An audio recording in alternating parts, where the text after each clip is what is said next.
of the organizing committee. I have been introduced already. A bit limited in time, but I'll see what I can do with the 5 minutes. So first of all, I must be keen to thank for the organization. I must attest that from our arrival yesterday, we have been well accommodated. And my role here today is to lay foundation to what is before you here today, as how can public-private partnerships create a proper environment for regional industrialization in the East African community. So I've had the privilege to participate in several conferences with regard to private-public partnerships, and I hope I can deduct that experience into my keynote address here today.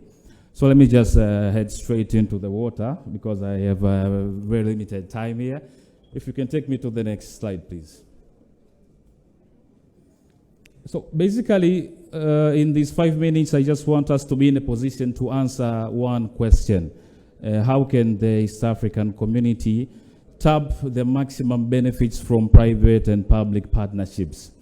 So it's a huge congregation here. I want to assume that not all of us are accustomed to what is public and private partnerships, but just for introductory purposes, when the public sector and the private sector combine into multiple different projects with a view to achieve a common purpose, that's usually a public and private partnership. So the public sector usually brings into the table available resources within their land. The private sector usually comes in and injects capital, and in some instances becomes the operator and the funder of these projects. But the ultimate goal here is that eventually these projects come back to the governments of different states for ownership purposes. So these PPPs operate in different ways. But just to be brief, I wouldn't be able to dive into all of them for your understanding, but I know we have a panel discussion, I think, later tomorrow, today. I think the panelists will have an opportunity to expand more for your better understanding.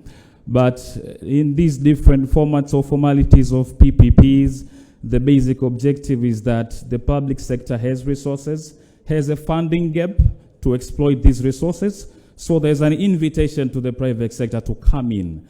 Now, seeing the potential, which has been derived from the pre-feasibility studies, the private sector decides to inject capital, invest. And the ultimate product here is to benefit both, again, the public sector for the services of the members of the community and the state in general, but also the private sector itself is here to recover the operation and investment costs and, of course, make a reasonable profit out of it at the end. Now, if you can just take me to the portfolio for PPPs. The portfolio, if you can just forward the next slides until the portfolio.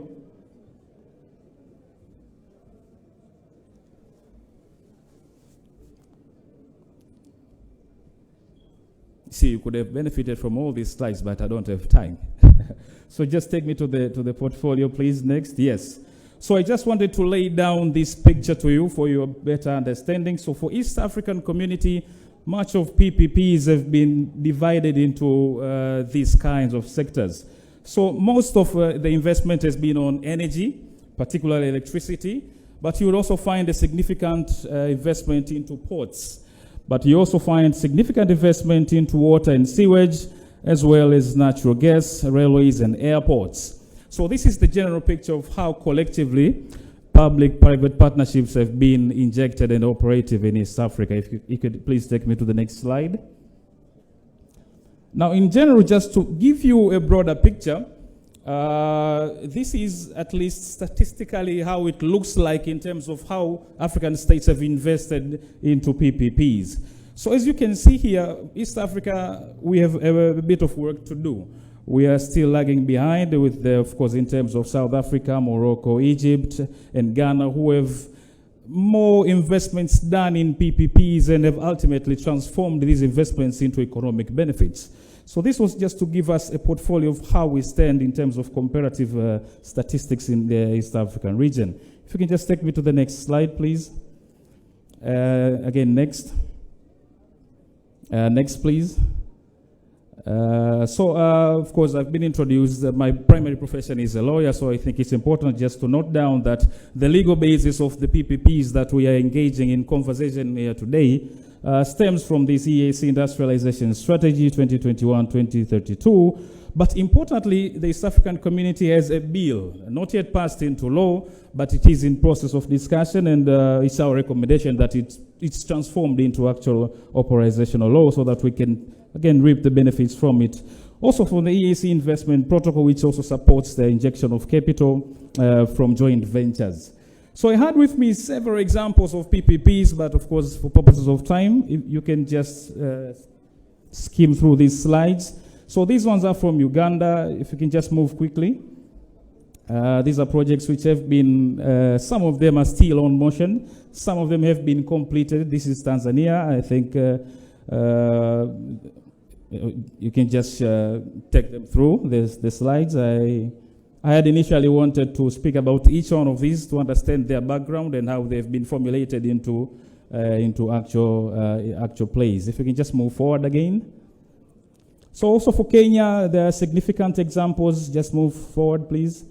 Yes, so I think residents of Kenya or people who've been there, you understand all these, which also infrastructure which have been, of course, the product of public and private partnerships towards industrialization and, of course, maximizing value chains. So I had this compilation of examples from different East African countries just to be able to shed a greater picture of how much benefits have been reaped from these PPPs. So, of course, I think there will be access to these slides, maybe for the benefit of other members if you want to take a look a bit later. So finally, let me just say, these PPPs have a foundation which East African countries, the East African region integration, can use and can tap the benefits from if properly regulated. So I think we will have a better discussion in the panels so as to understand how each public-private partnership works, different formats, and how East African countries can now transform the potential available towards industrialization and strengthening value chains through public and private partnerships. Other than that, let me say shukran. I just wish I had more time to expand on this, but again, it's a privilege to be here, and thank you for accommodating us.